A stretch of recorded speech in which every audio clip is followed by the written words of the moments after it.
This is the artificial intelligence voice of Dr. Rangan Chatterjee narrating this pod-slice summary of the Feel Better, Live More podcast. Dr. Rangan Chatterjee and Dr. Tommy Wood delve into the subject of alcohol consumption and its potential effects on health. They discuss the complexities that surround this topic, illuminating various perspectives and considerations rather than merely labeling alcohol as good or bad for an individual. Dr. Wood highlights that while moderate alcohol consumption was previously thought to be associated with better health outcomes, recent studies reveal mixed results. Of particular interest is the impact of alcohol on cognitive health. Studies suggest that moderate alcohol intake is associated with a lower risk of cardiovascular disease, but this is potentially offset by a slightly higher risk of certain cancers. When considering brain health, an intake of more than one drink a week may even have some detrimental effects, potentially influencing brain volume, which naturally decreases with age and is associated with cognitive decline and dementia. However, the nature of the data, which examines different people across various ages and drinking levels at a single snapshot in time, is not definitive. These are associations, not causative links, and further research is needed to fully understand the relationship between alcohol consumption and health outcomes. Dr. Wood also emphasizes other factors associated with drinking, such as social interactions, which could potentially offset some of its possible health impacts. He points out that achieving a sense of balance is crucial, underscored by his example of blue zone populations who practice moderate drinking, along with maintaining a strong sense of community, low stress levels, and consuming nutritious food. Dr. Chatterjee and Dr. Wood further explore the question of context and the tendency to justify drinking when it becomes a habit. Dr. Chatterjee provides potent examples of the negative effects of alcohol, particularly its impact on sleep patterns, which many drinkers may not realize. The conversation then switches to the topic of caffeine. Here, Dr. Wood postulates that much like alcohol, the effects of caffeine are dependent on a range of factors. Observational evidence suggests that moderate coffee drinking might be associated with some health benefits, such as reducing risk of liver disease and Alzheimer's disease. However, he identifies the need for more definitive research in the form of randomized controlled trials. As Dr. Rangan Chatterjee and Dr. Tommy Wood continue their discussion on the impacts of caffeine, they identify several factors determining how an individual may react to caffeine and go on compare its effect with the other stimulating substance. Dr. Wood elaborates on the factors affecting individuals' reactions to caffeine, such as the time of consumption, the individual's metabolism, their genetically determined caffeine tolerance, and their cognitive function requirements. He notes that caffeine metabolization speed varies from person to person, which can lead to different effects felt by people. The speed at which one metabolizes caffeine is largely determined by genetics, as fast and slow metabolizers exhibit different reactions to caffeine. Interestingly, frequent caffeine users have reported a boost in their cognition and mood after their morning caffeine intake. However, Dr. Wood and Dr. Chatterjee argue that this morning boost is simply bringing habitual caffeine users back to the baseline cognition and mood levels experienced by non-caffeine users. Citing a well-known study from the University of Bristol, they conclude that caffeine use, in the long run, does not boost cognitive function beyond natural non-caffeinated levels, but simply replenishes pre-existing caffeine deficiencies. Turning to the topic of sugar, Dr. Chatterjee and Dr. Wood agree that sugar, like alcohol and caffeine, is not inherently good or bad. Instead, its impact depends largely on the context and amount consumed. They highlight the specific example of sucrose, a common type of sugar, consisting of equal parts glucose and fructose. They note recent research attention on fructose for its potential to affect our uric acid levels, which are often associated with the risk of developing conditions like gout and kidney stones. The ensuing conversation emphasizes the importance of personal nuances and situational factors in assessing the effects of potential stimulants like alcohol, caffeine, and sugar. These substances may affect individuals differently based on their genetics, habitual use, health levels, and other personal circumstances. This emphasizes the need for personalized approaches to health and wellness, considering all these factors. Delving deeper into their conversation, Dr. Chatterjee and Dr. Wood focus on the topic of sugar and its potential impact on our health. Dr. Wood makes a key point about the meaning of cellular energy levels. He explains that when we metabolize any source of nutrition, cells generate energy in the form of ATP. In this process, fructose, a component of sugar, could affect one's metabolic health, causing stress on the cells. This is because metabolizing fructose uses up a lot of the cell's energy, potentially leading to conditions such as fatty liver disease. However, the doctors emphasize that the negative effects of sugar largely depend on the consumption context and quantity. They argue that while sugar itself may not be harmful in small amounts, if one's overall diet is healthy, issues arise when sugar or processed food become the primary sources of energy, replacing nutrient-rich foods. Notably, highly processed and packaged foods usually lack nutrients but are high in calories. As a result, they interfere with the body's ability to understand hunger and satiety signals, leading to overconsumption. Taking this conversation further, they talk about the possible addictive quality of sugar.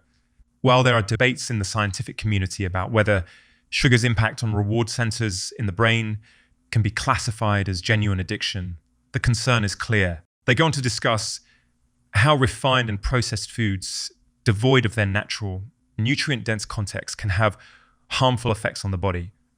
The altered context not only gives misleading satiety signals, but also changes how the body metabolically responds to food. This can lead to overeating, thus causing additional health problems. Ultimately, Dr. Chatterjee and Dr. Wood agree that sugar's potential harmfulness is largely dependent on the broader context.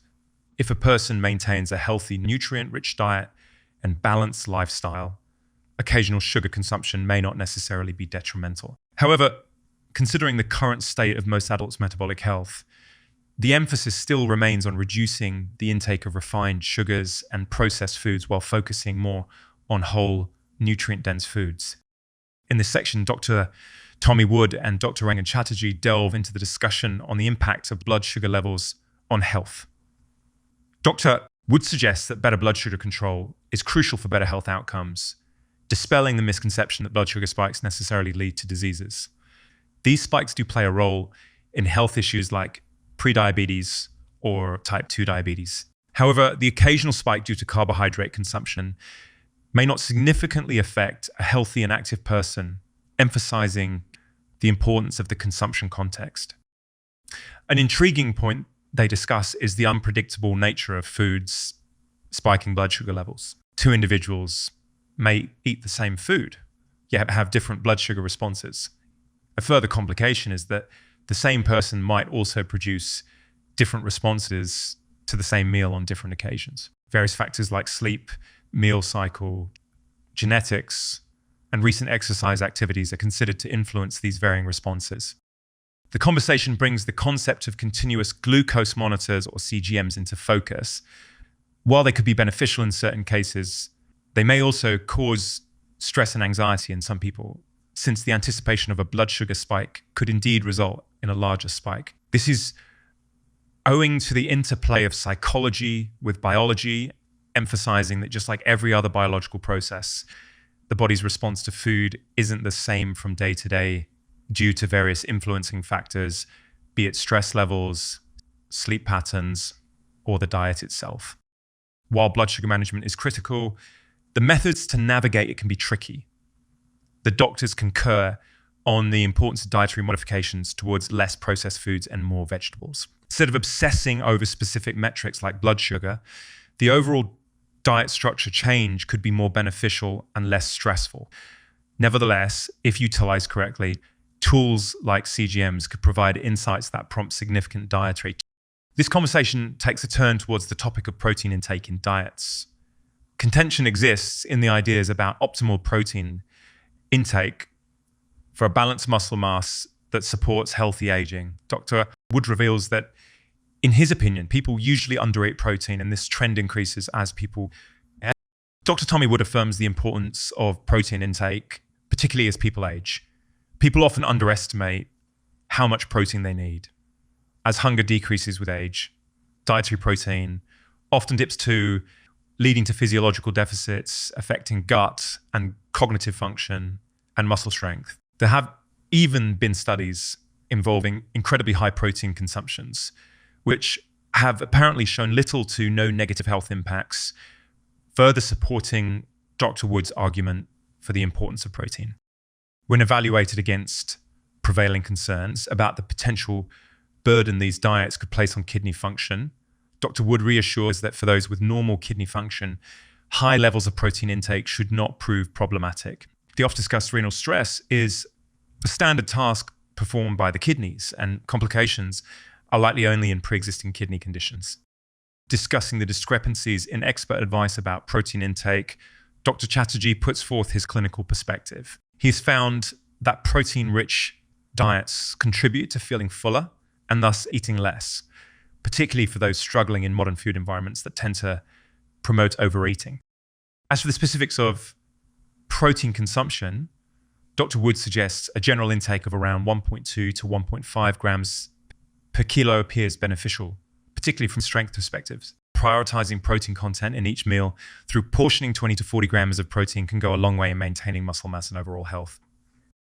In discussing ultra-processed foods and the difficulty they pose for achieving nutritional goals, Dr. Wood highlights an interesting concept known as the protein leverage hypothesis. As per this theory, people tend to keep eating until they meet their body's protein needs, explaining overeating tendencies associated with low protein and ultra-processed foods. Lastly, the conversation leans into exploring the importance of exercise for a healthy lifestyle, with Dr. Wood empathizing with the disconnect between expert recommendations and people's realities. He outlines the various types of exercises available, from low-intensity walking to high-intensity training, emphasizing that the best exercise regime is the one that can be maintained consistently in their continued exploration of exercise and health. Both Dr. Chatterjee and Dr. Wood delineated the wide spectrum of exercises one could engage in depending on their lifestyle, personal preferences, and physical capabilities. Starting with minimal movement, they shared the concept of movement snacks where individuals, especially those working sedentary jobs, could periodically go for a short walk or climb stairs to maintain some degree of physical activity. As they moved up the exercise intensity ladder, Dr. Wood laid out his personalized movement pyramid, starting with reducing sitting time, increasing walking, especially brisk walking, which has been associated with significant health improvement. One step up on the pyramid is resistance training, which could include everything from weightlifting to routine activities such as carrying shopping bags or even bodyweight exercises that are beneficial for strength. Resistance training is particularly significant for maintaining fast twitch muscle fibers, which are key for metabolic health, stability, and mobility. To ensure that inclusivity of all exercise forms, the discussion expanded to include activities such as yoga and Pilates as valid forms of resistance training, thereby recognizing their contribution to muscle strength and control. Exercise does not necessarily need to be dictated by conventional norms of strength training in gyms. The activities of daily living can be harnessed as a means of achieving similar goals, given appropriate progress and challenge. Delving even deeper, they discuss the significance of gradually increasing the difficulty levels of these routine movements, such as moving from wall-supported push-ups to forced to consistent growth in strength. The bottom line here is that ensuring some level of resistance training, in whatever form, is integral to health maintenance, particularly as one ages. Lastly, touching what comes next on the pyramid, they hinted at the introduction of high-intensity interval training into the fitness spectrum, signaling the path to a more intensive arena of physical well-being. During their discussion, Dr. Chatterjee and Dr. Wood continued to delve into the complex realm of exercise, including the biochemical adaptations to different intensity levels of training, and importantly, how one could begin their individual fitness journey. In this vein, Dr. Wood emphasized that the mode of entry into exercise doesn't need to align with a traditionally progressive path. Surprisingly, moving directly into weight training or other forms of resistance training didn't automatically mean that people missed out on the benefits of lower intensity activities. Dr. Wood pointed out that at the gym, individuals still avoid sedentary behaviors, engage in a degree of walking, and can achieve cardiovascular benefits if their workouts are intense enough. Thus, the best exercise plan can be seen as the one an individual is willing to stick with, one that is both enjoyable and sustainable.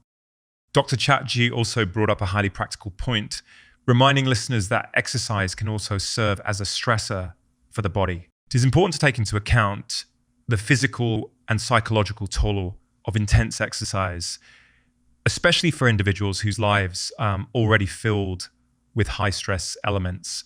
In this regard, the hosts agreed that low intensity exercises can be beneficial in maintaining a balanced lifestyle.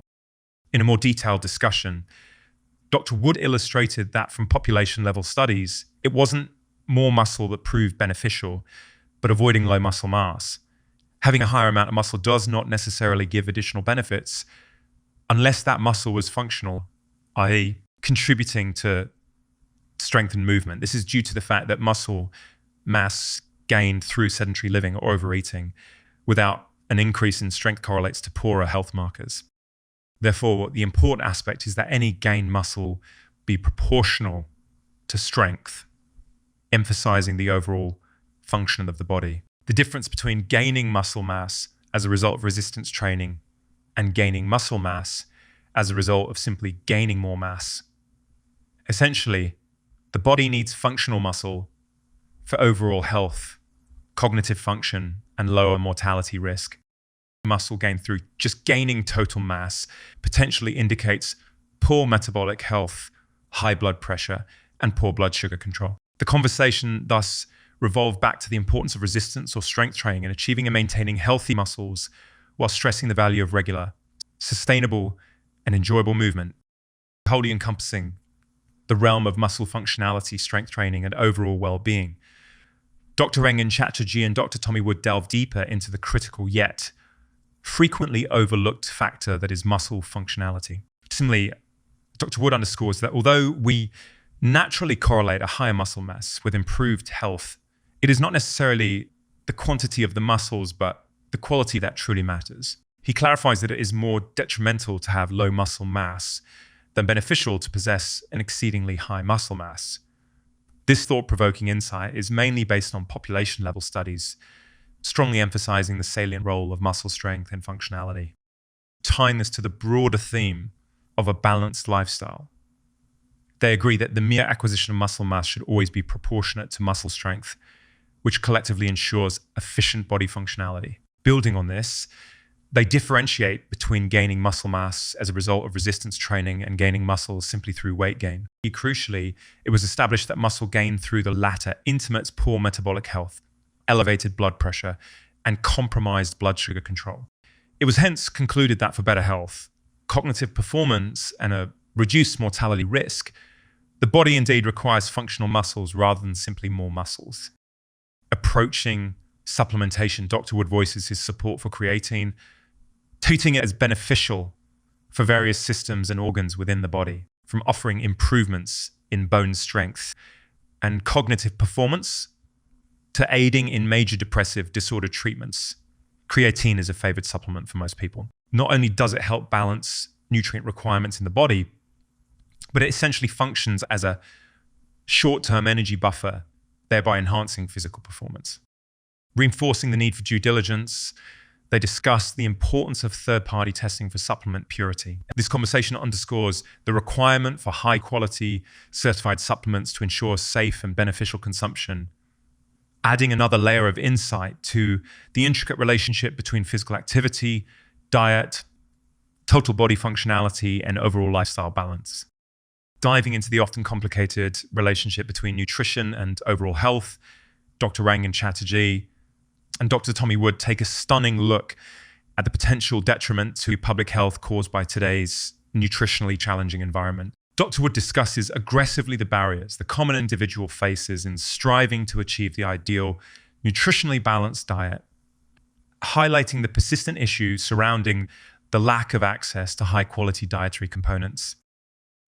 Interestingly, they also delve into the issue of soil quality and its alarming contribution to the declining nutritional value of food. Over the years, as soil quality has declined, the concentration of essential nutrients in food has concurrently diminished, contributing to a population-wide nutrient deficiency. Weaving into the tapestry of malnutrition in society, they expand upon the worrying number of suboptimal vitamin B12 levels they've noticed, even in those who consume animal products. Pivoting to the interconnection between chronic stress and nutrition, it suggested that chronic stress negatively impacts stomach acid levels and consequently B12 absorption. This is key as B12 is critical to optimal bodily function. In an era where stress levels are at all-time highs, this crisis of absorption could be far-reaching, shaking the very foundation of public health. The relationship between the intake of certain common medications, such as proton pump inhibitors for reflux or metformin for type 2 diabetes, and their potential to instigate AB12 deficiency are also explored, adding complexity to the management of these health conditions. The final element of their discussion focuses on B vitamins, stating that there is an increased need for more attention on B vitamins outside of B12 and folate. Dr. Chatterjee reveals a notable instance of a patient with vague symptoms and low energy whose B vitamin levels were corrected, resulting in a remarkable improvement in their overall health. This anecdotal evidence points to the crucial role of all B vitamins in our well-being. Throughout the conversation, both physicians argue for personalized and contextual understanding of nutritional needs, as there is no one-size-fits-all solution. Check out the full podcast by clicking the link in the description below. Make sure to like, comment, and subscribe for more content like this. Thank you for listening to this podcast summary episode of The Pod Slice.